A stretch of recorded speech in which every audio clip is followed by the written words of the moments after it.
Welcome to the match reaction as Lou and I will be discussing today's 2-2 draw against Man City. Before I get started, remember to like and subscribe if you can. Get involved. I'll be dropping the link in a bit. So let's get started. Lou, Palace 2, Man City 2. Your thoughts? Well, I think it was a great performance to start off with. I feel like Glasner got his tactics perfectly right. We were disciplined out of possession. We showed quality on the ball. There was we obviously missed a couple of chances, and maybe with a slightly better quality in the right before the goal, we might have nicked it today. Yeah, I'll throw out. People know I like to throw out a stat. So all time versus Man City in the Premier League now, 29 matches played. We won 4, now drawn 8, lost 17. Scored 24 goals, conceded 59. So I would say today was a very good point based on those stats. Very good point. And even of late, I think we've only lost one game in 9 since the Forest, since the Forest game. So I mean, I think we're on a good man. Me personally, again, I thought it was a very good point. Like you, love the way that Glasner set up. Thought that I was watching the game, and are you a Glenn Murray fan, by the way? Not as a person or player, but as a pundit. As a pundit, he was horrible because he said something like he even said, he thinks Lewis's yellow card will be rescinded after the game, and I was like, do these players even know what the rules are? Right, so that's what I was going to say. So I enjoyed the match, but I hate to say it, when he's doing a co-coms, he drives me nuts because he says stuff like that all the time. But my point being, I want to talk about the Lewis, and we'll get that later on a bit, but I thought that he made some interesting points because he said that, we set up to obviously give a possession to Man City, which is obviously right, and then try and catch him on a counter. And I thought today, tactically, that was the right thing to do because you really can't really expect to play Man City head-to-head. So, for example, with stats, they had 68% possession. We had 32. But XG, 1.30 for Palace, 1.41 for Man City. It wasn't like we just gave them the ball and said, have it. We gave them the ball and said, when you lose it, we're going to counter. We had 12 shots and so did they, and they had 2-3 big chances. We had just the one, the goal. I mean, I guess they're not counting the. It's interesting when they say big chances. When you score 2 goals, you figure you have at least 2 big chances, right? But they only have 1 on the stats.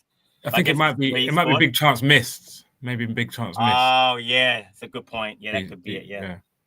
Yeah. But I mean, I think overall, again, I want to get into a couple of individual performances. I know that Tim's in the chat. Tim Byers is a big fan of Will Hughes. I have to say today, he was fantastic today. I'm never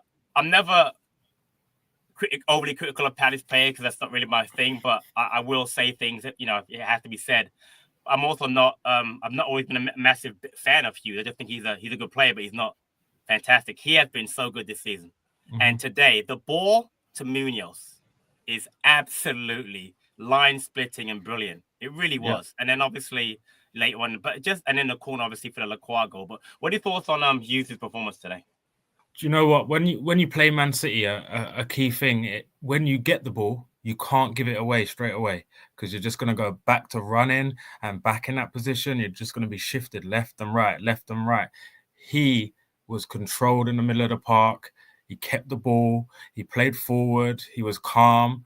He was good on set pieces, even in the final third. And a lot of his decision making was perfect. It was always the right pass. Unlike sometimes Eze, like you said, he's a bit more technical and he looks to maybe play the killer pass. Hughes plays the right pass every single time.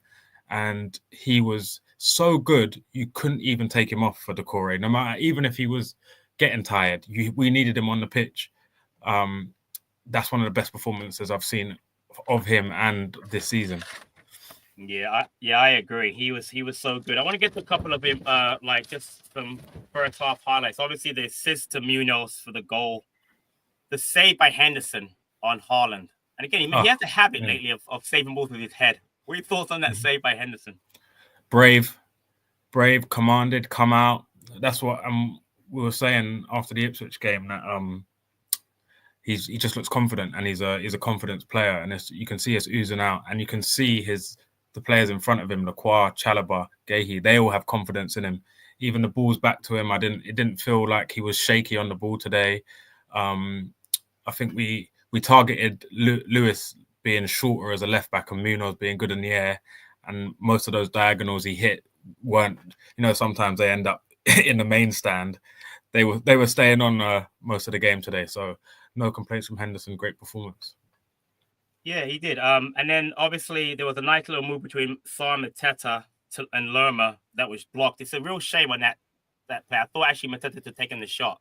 Great layoff by the Lerma, but there were so many Man City players in the box that it was a good block. But then I want to move on to the Haaland goal. Matheus Nunes. So I've seen him play at Wolves. I didn't know he was a wide player, because usually to me I thought he was more of a 6 or an 8. What a great cross to Haaland. But I'd like to know, just for your opinion, I wonder why was Guehi on him and not Lacroix? Or do you think just positioning thing on that goal?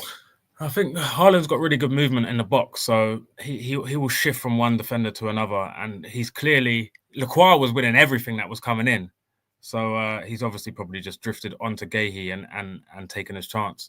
In regards to Nunes, Pep's got a thing about playing central players like Grealish, yeah, from Villa, and he just sticks them out wide, doesn't he? And just thinks because they're technical players that it will work.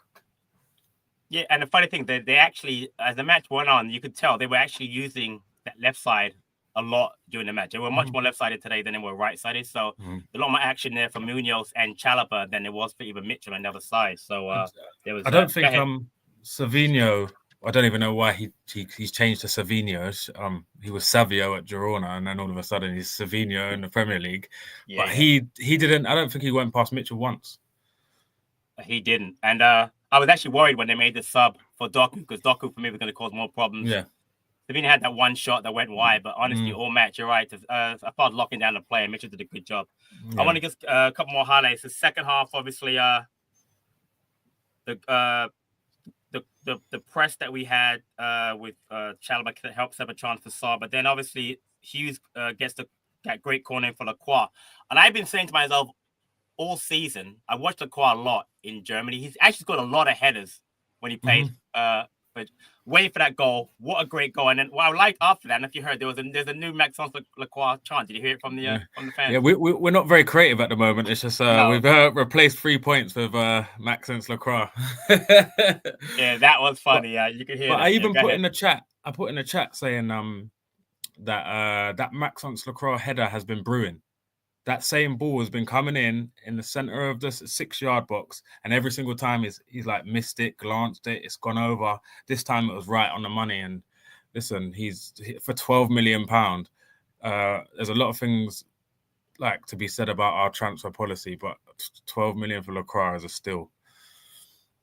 Yeah, I agree. It's funny because you're right about it. It's been brewing. Our set piece service hasn't been great. Ebbs just doesn't miss the first man. Hughes is actually a little better, so is Devaney. But you look at how, like Arsenal, for instance, we're playing in a couple of weeks, how great they are.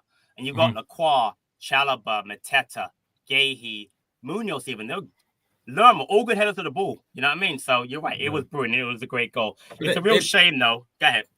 They did say in the commentary that was the first or second goal we've only conceded from a cross and a header. I don't think we've conceded from a corner, or we've only conceded from one direct corner or one direct cross and header this season. That's what they said on the commentary. I wrote that down, actually. I think it was like only second year. I think that's the least in the Premier League. I think Wolves might be second, or Wolves might be the worst and give up 9 or something like that. But yeah. And then obviously I want to go on to I'll be putting the chat, everybody. I'll be putting the link in the chat in a bit so you guys can jump on. The Lewis goal. That kid has 3 Premier League goals. All against us. All against Palace. Amazing. Yeah. What are your thoughts on that goal? Do you know what? Both their goals are really good goals. They're really good goals. It's a great an awareness from Bernardo. And that's what happens when quality players get time on the edge of the box. I feel like Chalobah committed a little bit and then he opened that little gap. But like I said, it's nitpicking. And when you haven't got the ball for so long, like even the commentator said, you have to concentrate. The concentration is the most important, because the ball's being moved side to side. You're not doing loads of sprints, but it's checking your shoulder every time. It's seeing the runs like Kevin De Bruyne's. It's like stopping them, getting in the pockets and the passing lanes. So one lapse of concentration can cause that. So I'm not going to nitpick. It was a great finish as well. Obviously, they will go back to training and now analyze. And you could have always done better, but I'm not going to sit here and blame anyone for that goal. Yeah, I agree. You know, the funny thing, when you watch football for a long time, I watch it for a long time. You know what? You can blame every goal if you want to on someone, but not every goal is a mistake. Not every goal is a mistake. Sometimes you just need a great point. Sometimes just great play. And Manchester City, 4-time champions, you know, obviously, they're such a good team that you just have to, just say, you know what, great playing. I mean, De Bruyne today was so good. I want to get your comments on how you think he played today. You pay money to watch players like him. They're just like it's effortless. It's like an artist playing, and the way he finds those pockets. But I feel like we did target. We let a lot of their players have the ball, but as soon as De Bruyne got it, we engaged. And then, as you saw, he was trying to collect it deeper and deeper and deeper. And you kind of want Kevin De Bruyne to be getting it on the halfway line. Where you don't want it is that inside on the left, that inside right on his right foot. That's where you don't want him. But I feel like we handled him well as much as how well we played today and how good he is. I feel like we've done a job on him. I agree, because you think about it, they got a team that sets up with Kevin De Bruyne, Bernardo Silva, Ilkay Gundogan. Yeah, you can't kill all three, and all three are excellent passers of the ball. I mean, for that second goal, that was Silva who played the ball to Rico Lewis in a very tight space, who inverted it from left back to score that goal. Sometimes you just have to say, you know what, it's a great ball. I mean, I think people were blaming Chalobah for that goal, but I can't blame anybody for that goal, honestly. So Chalobah's he's gone out to engage Bernardo, but obviously, like I said, people don't understand how quick the Premier League is and how fast you have to make a decision. If Bernardo's on the edge of your box, if you don't engage, everyone will say, oh, why didn't he go and engage Bernardo? So he goes there, but obviously he can't get there quick enough. And Bernardo's just smart enough to have the awareness to check his shoulder and flick it around the corner. Lewis still had a bit to do. He gave Henderson the eyes and he put it in the top corner. So sometimes you got to say fair play. And it would have been easy for us to crumble at 2-2 and feel sorry for ourselves after going 1-0 up, then 2-1 up. But we held it again, so no complaints from me. It's one of the best points of the season. I mean, I see Pat and Tim in the chat. I'll get you guys in a second, but I want to speak on that. You're absolutely right, Lou. At 2-2, even though at that point they hadn't gotten the red card, it was easy for us to crumble. I mean, you're playing Man City, a team that is trying to get back into this title race. Obviously, quality. I remember last year we went up 1-0 with Mateta's goal, and they absolutely blitzed us last season at home. It was awful, and De Bruyne, Grealish were playing with us, just toying with us. So you're absolutely right. To get that point, I know people might be disappointed that we gave up the late goal or gave up the goal after we were up, but to me, that point is so valuable. And again, Man City are just very good. People just have to give it. And even though we held it, I still saw bravery from our team to push forward and get a winner. Because I was even in my group chat of a few Palace fans, we were saying it could go either way. It could have been 3-2 to us. It could have been 3-2 to them.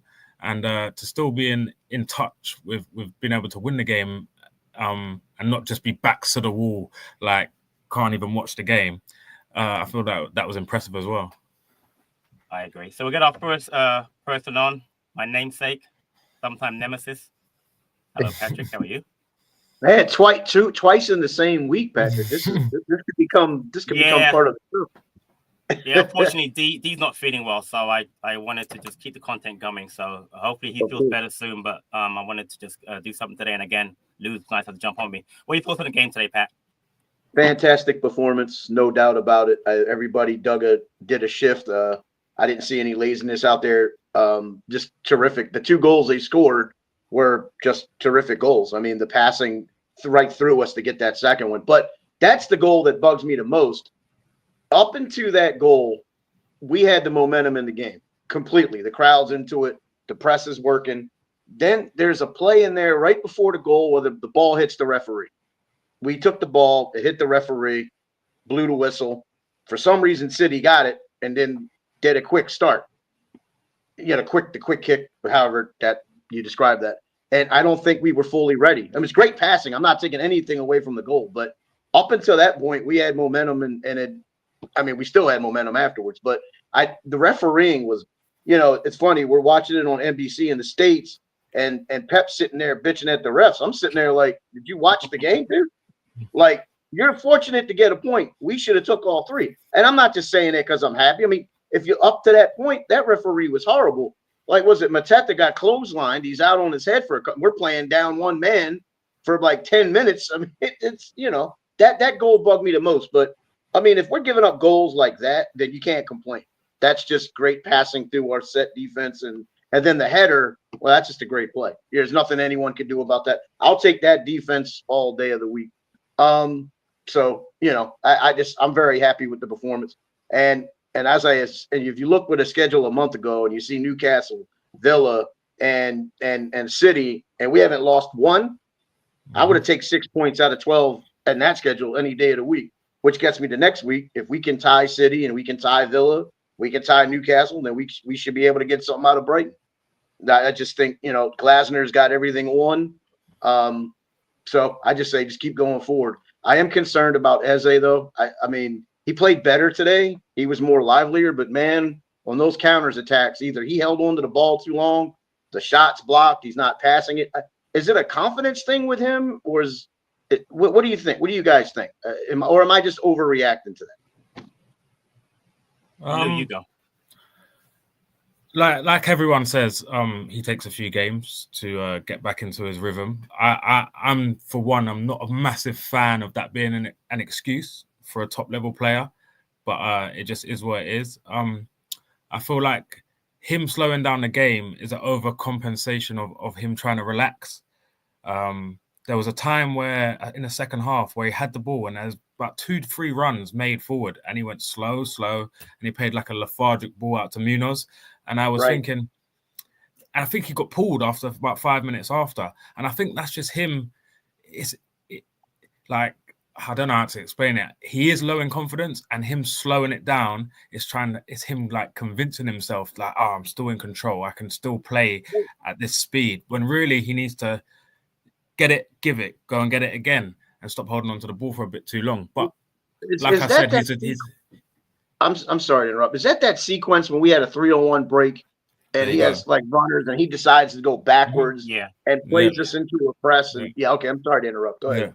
Yeah. So I just think it's an overcompensation of how he's feeling, and hopefully he just needs another goal. He needs something to happen. I think it will click, and I feel like we've got to stick with him.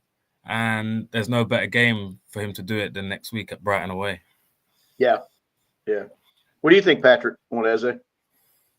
I mean, Lou summed up. I just think he takes. I think that he does sometimes overcome something by slowing it down, but I'm willing to give him more time again. I think it's really difficult. I remember when he came back from the Achilles the first time, and people criticized Zero for not playing him, but I think it was just trying to getting back into it. You see now with Decore, it takes a while. And now it's a hamstring, not an Achilles, but I just think that one, you have to play him. I have no issue with him starting. He has to play. He's a threat whenever he's on the pitch. Obviously, the pass, obviously, versus Ipswich is a proof of what he can do. I'm not big on worrying about him getting back. And again, if there was a much better option on the bench, I would say, yeah, of course. If you had, say, like a Michael Lise as an example, or even last year's Jordan Ayew.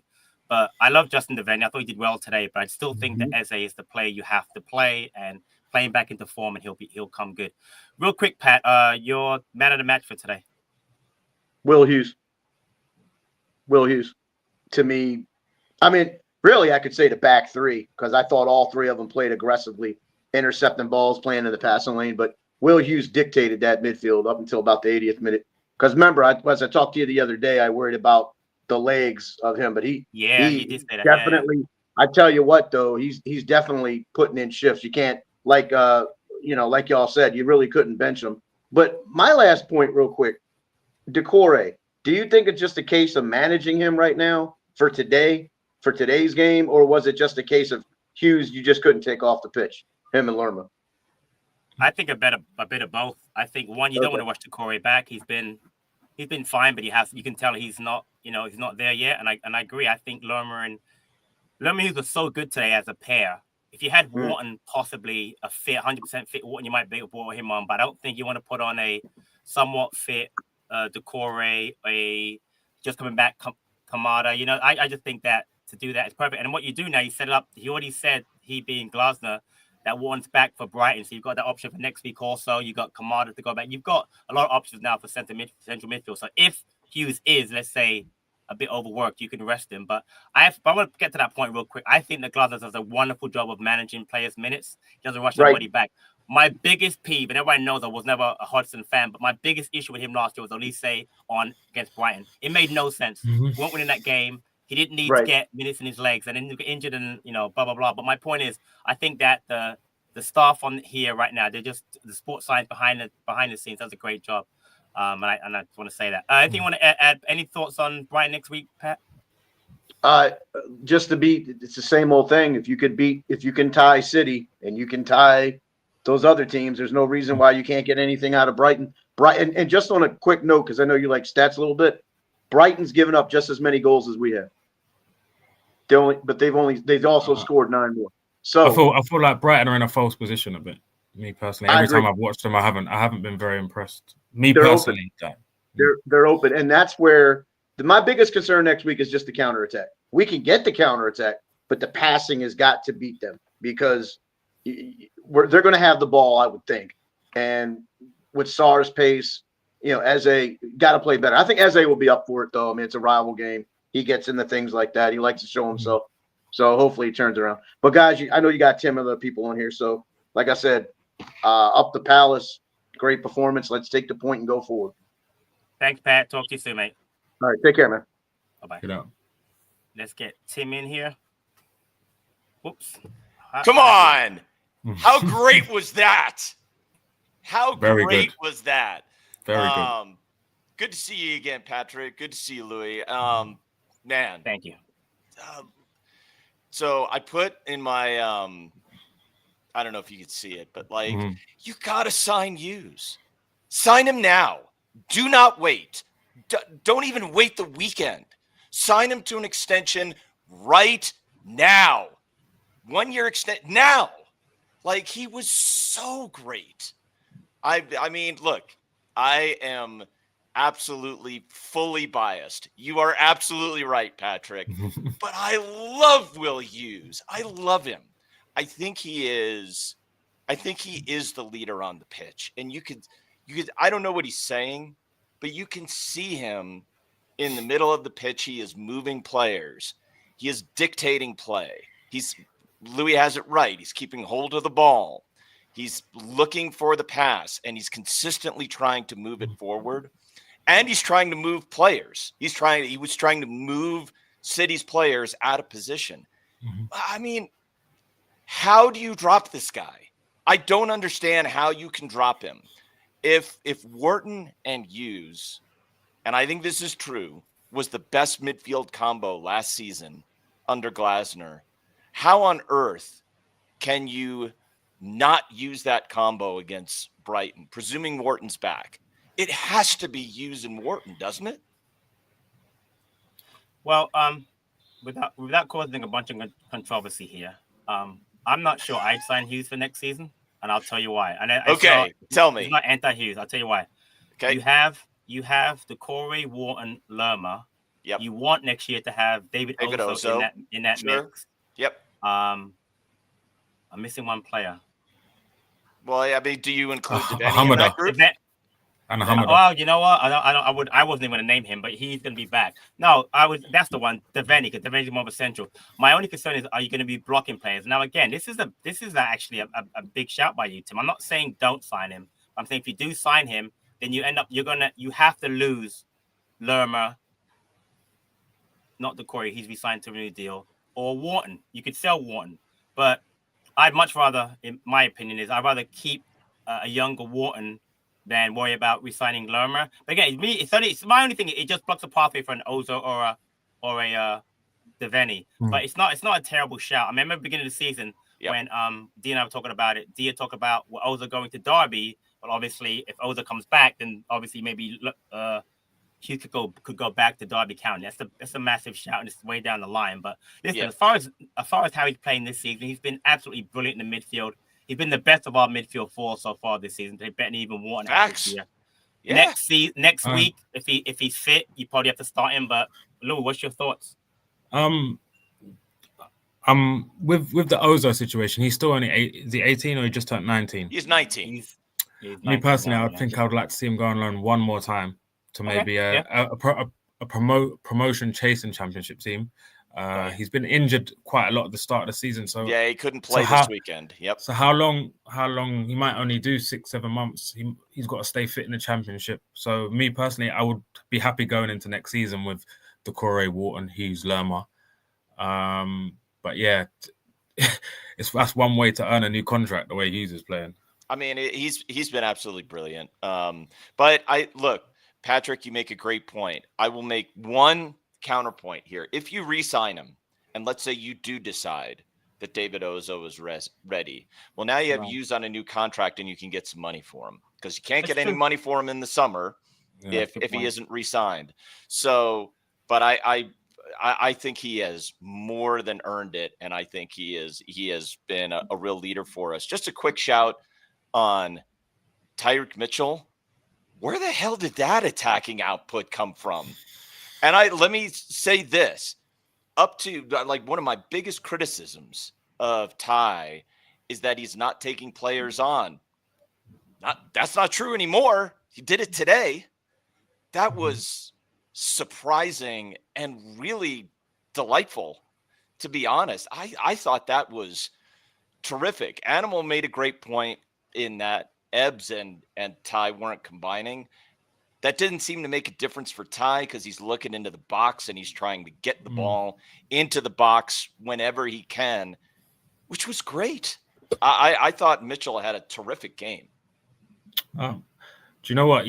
With like when we criticize players, I feel like the opposite has to happen when they play well. So I feel like Tyreek needs to get his plaudits for the last. I feel like it was brilliant at Ipswich, and obviously confidence from that game, he's brought it straight into the City game. I think it's a clear sign of man management there when the managers and the coaching staff have obviously told him you're good enough. Yeah, like you can do it. And I thought he was really good today. Eze doesn't really look to link up with Mitchell much anyway. He doesn't make those drive. Devaney makes them more, those runs into midfield in behind the defense. But Eze doesn't want it. He wants the sideways pass. So it's hard for Mitchell to link up with Eze. But yeah, I feel like Mitchell was great today. Yeah. The other funny thing is, I think there's been a slight tweak in the system. I think last year, our attack was very, very important that Eze link up with Mitchell and Olise link up with Munoz. But this season, I've noticed that Mitchell and Munoz have been able to get forward and they don't really worry about who they combine with. Like, I don't see a lot of link up between Munoz and Sarr. It's more Sarr, Mateta, and Eze. Those three are linking up a lot more. They're providing the width more. And as Tim said, I mean, Mitchell today, much better getting forward. And obviously against Ipswich, much better. I still want to see someone come in to kind of push him and or rest him. But as far as how he's been playing, he definitely deserves kudos. He's playing much better of late. Yeah, the question is, competition is absolutely essential, and we need depth at that position. The question for me, and I'll pose it to both of you, is that competition youth in Franco Ume when his hamstring is healed, whenever that will be, or is it, because I don't want to block somebody like Ume, is it a veteran, somebody who's a little bit older but has skill, is a little bit more proven than Ty, and gives us some depth. I don't know the answer to that, to be honest. I'm not sure where you get that depth from. So here's what I've been hearing. I was listening to a podcast. I don't remember what it was, and my thinking is it's going to be a more of an older player because they don't think Teo's ready. They don't think Uma is ready. Yeah, I don't either. Both to go out on loan. Yeah. It will be give him more competition. But on the right side, I hear they're very, very big on Kapora. Even though he's only 18. They're actually very big on Kapora. So he is an option for Munoz at some point, maybe even later on this season. So I'd be very happy to get someone in. Ideally, you can play left and right side, but you're not going to get like an Ola Aina, but that's never going to happen.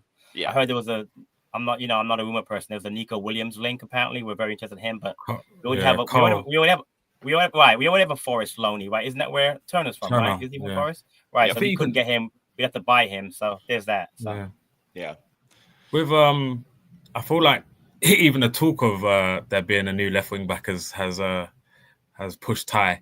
Yeah. Because every other report coming out is left wing back. We need another left wing back, and it's impossible as a player to not come across that. So listen, he's playing like he's like, well, I'm here. You can bring someone in, but I'm going to fight for my position.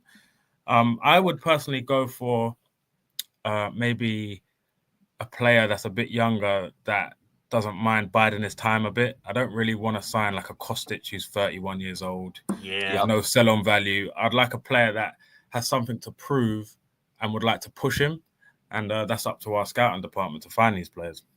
Yeah. And I think they've done a reasonable job of it. Let me be, I'll wrap up here so you can get to Henry. But just a word on Glasner here, and then a quick one on. I have seen this kid. I don't know if you guys have been watching him, Romain Eze from Millwall. I like that. I like that we're looking at that deal because it's we had some extra cash from the last window. You would think that the budget allows for buying, and if you're going to make a bid that's maybe around £15 million with a loan back, I'm fine with that. Use the excess cash, build for the future. I think that's terrific. But I thought Glasner had a setup brilliantly, and I'm going to maintain that that celebration, running the touchline, the last-second equalizer against Newcastle. I think we are going to look back at that moment, guys. We are going to look back at that moment at the end of the season, and realize that he's got the dressing room. They love him as a coach, and they believe him. Like when he is implementing ideas about how to play, they believe him and they come out with confidence. And that makes such a difference in football. If you believe in the manager's ideas and you believe in and back yourself, there's a lot of things that can be missing if those two things are true.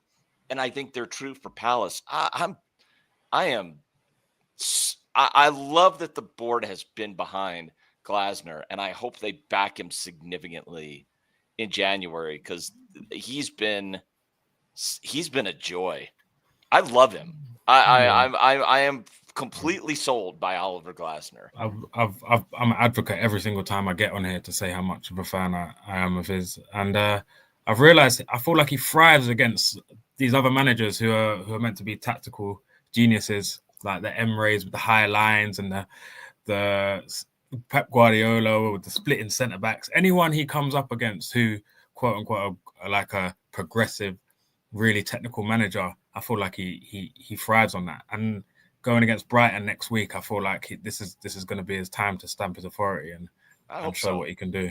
I hope so, because I fully agree with that, Louis, and I think this is. It's interesting. I guess I'd have to go back and watch it, but it's interesting to watch us play a low block, but play it effectively and get forward quickly. Like you can. Glasner has shown us, like we've watched low block football forever. You can have a low block and still counter brilliantly, and that's what we had today. It was fun to watch. A great manager gets the best out of his players. He doesn't. He's getting people like Hughes and Mitchell. Like he's getting 100%. He's getting them to play at the top level that they can, and that's what a top manager does. Yeah. But Tim, look, before you leave, Tim, I'm pretty sure this is Glasner's. It'll be Glasner's first match against Brighton, right? Because he wasn't here last year. That's right. He hasn't had that, and this is going to be. I mean, what I would love to see, Patrick, this would be my dream, because remember last, February, that's Wharton's first game, and he gives away the goal. I would love to see Wharton get his first goal at the Amex, just to stick it to him. That would be amazing. Has anyone seen any of his post-match comments? Have they come out yet, Pat? Who, Glasner? Yeah. No, I'll take a look when Henry jumps on, but I haven't had a chance yet. I did see. I watched Pep's, which was interesting. Pep's post match was an interesting one.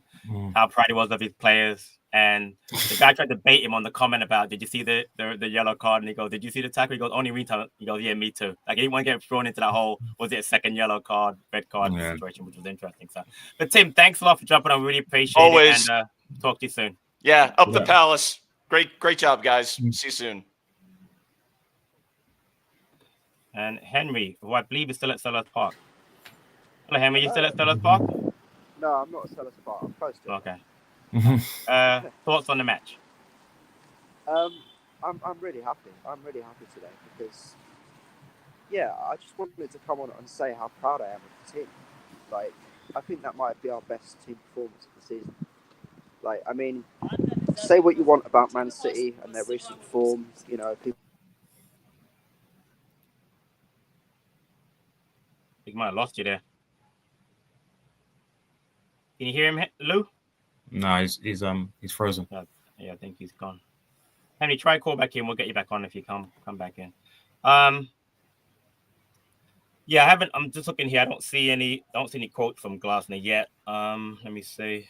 No, just on the website. It's just a recap of the match. What was I going to ask you? I want to ask you another question about Glasner. Yeah, you were making a comment about Glasner, and I listen.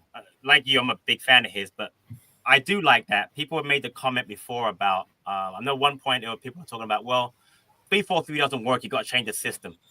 And I was like, but the players, we've got injured players. Like the players that wanted to play in the 3-4-3, we don't have. Obviously, if we don't talk about Elise, that's important, and I get that part. Yeah. But you could put, and I actually, you know what I saw? I listen to a lot of Palace podcasts. You know, don't quote me for that. But the guy did a podcast, and he said that in Glasner's whole time doing the 3-4-3 on the right side, he's only ever had one left-footed player, Michael Elise. I think that was on. I listened to that. It was on the Palace Way. I think that was the Tampa, Florida guy. That's mad, right? That's a mad. People talk about we need that balance, and I don't disagree. But I'm just saying he's only ever had Elise. He's worked for him his entire career. It's only been Elise. So, but you even see he kept saying consistently, some of the players need to learn the system, and the SAR now to the SAR at the start of the season, he knows what Glasner wants. You can see the players they buy into what he does, and I thought the back three is the base of our turn in form. Chalobah, Lacroix, and Guehi. Like Guehi, again, I thought he was unbelievable again, to be honest. On the ball, off the ball, and he's so consistent that it just goes under the radar. And it's a shame that we're only probably going to get 40-50 million for him.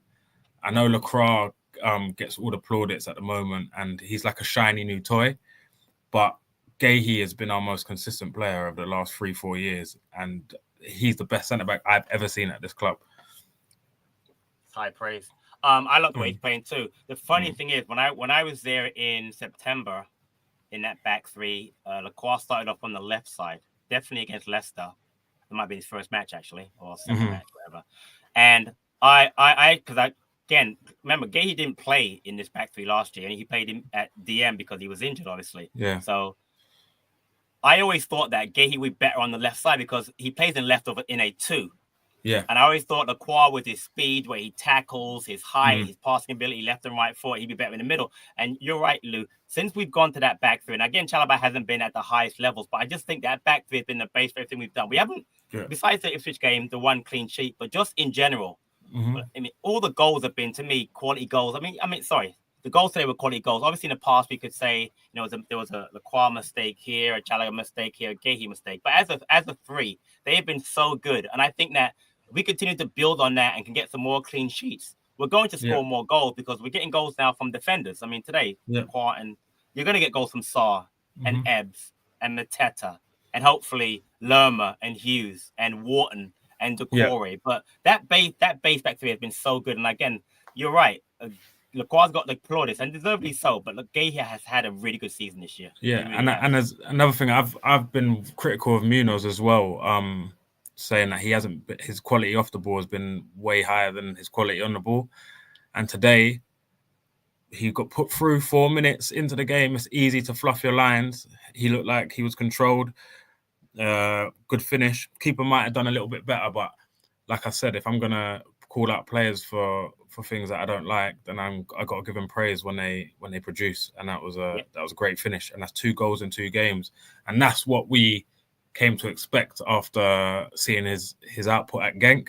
Yeah, and 7 goals, whatever, 7 some 8 goals. So I just want to give a shout out to Munoz as well, because it's easy. You play football, getting a chance in the first 5 minutes, it's tough to put it away. You're not warm. Exactly. Yeah. And he had all the time in the world, all the pressure in front of the Homesdale.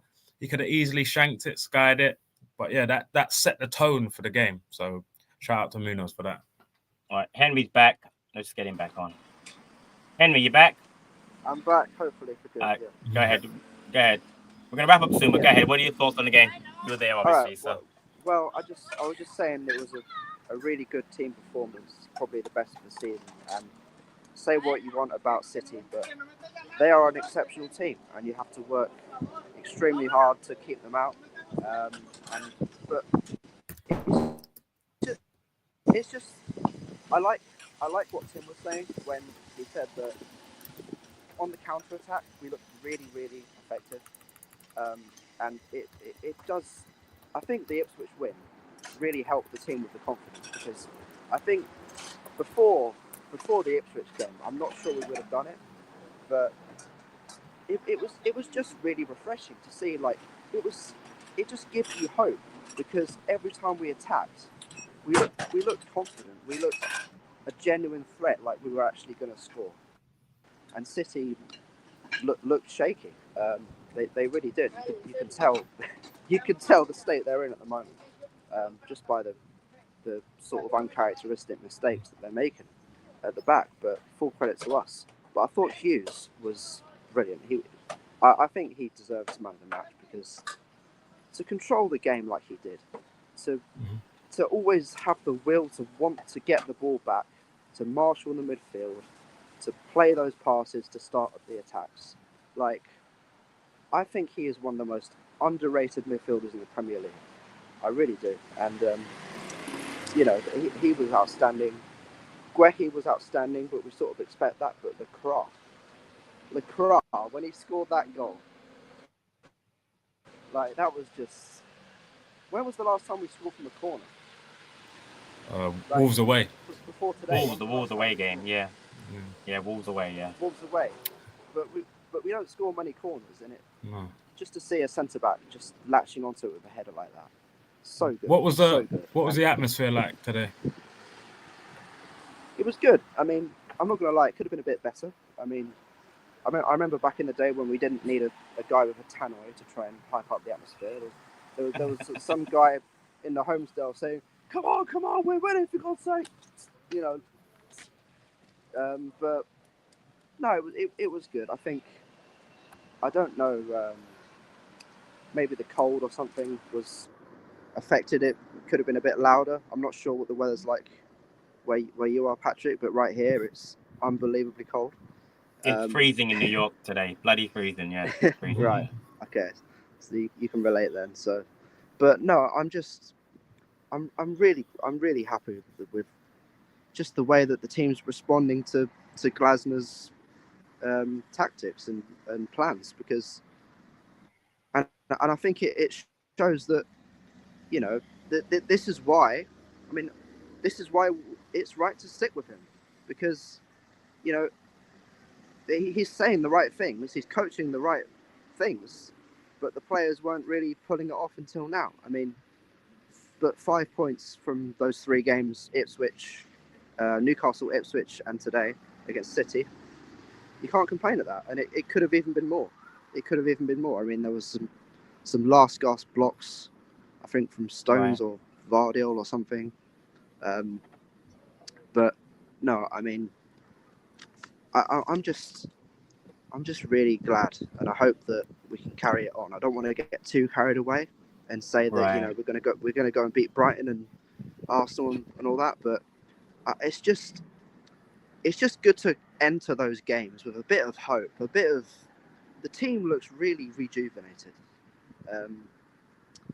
And Mitchell as well. I mean, my God, Mitchell looks like a different player. Like he is marauding those wings and putting in some really good deliveries as well. Like you got to give credit to the guy. Are you confident for Sunday? Oh, it's Sunday. Right. I think Sunday is a different proposition. I'm not sure. I'm not sure how you look into that game, because I know it's not a typical English derby, but obviously the rivalry is fierce, and I'm not unconfident, if that makes sense, but I'm not like overly confident. I'm somewhere in the middle. I'm sort of really aware that, you know, that game is really anything can happen basically. So no, but you have to give the props to Glasner, give the props to, I mean, everyone pretty much played well. I can't really think of a single player that didn't really put in a shift today. Even Nketiah, when he came off the bench, worked hard. He didn't really do much, but he worked hard. So yeah, like, I don't know. I don't really know what more I can say, really. Are you going to the away match to Brighton, Henry, or no? No, I'm going to have a rest, to be honest. I went to the Ipswich game. Nice. Okay. Which was fun, but I don't fancy spending a lot of money and going all that way close to Christmas. I think I'm just going to watch it at home in the warm. All right, I got you. Same with the Bournemouth game, so no, but yeah, it's I think we're 4 points clear now if Ipswich lose tomorrow, it'll be 4 points clear. So yeah, I do think that if we continue playing like this, then once we get over that hurdle of Arsenal, the doubleheader against Arsenal and Brighton, I think when we get slightly easier fixtures, I know that there's no easy games, but I really do think that if we play like that, then the results will come, you know, the goals will come, and we'll be all right. Henry, thank you for jumping on. We appreciate it. No worries. Talk to you soon. And up the Palace. Up the Palace. Take care, guys. Thanks. See you later. Well, we're not going to do a preview now, but since we're on, Lou, what are your thoughts on Brighton next week? Might as well talk a little bit about that. What do you think about that? Yeah, I'll be there. I'm on. Nice. I'll be getting to Brighton about 11 o'clock. Like I said, I haven't seen us win there since the playoff game, which is the best Palace game I've probably ever been to in my life. So it's like I've gone there and said, oh, at least we won the playoff game. Every single time I've left. Last year I left after 27 minutes, the earliest I've ever left the game. Wow. So that was bad last year, so I don't blame you.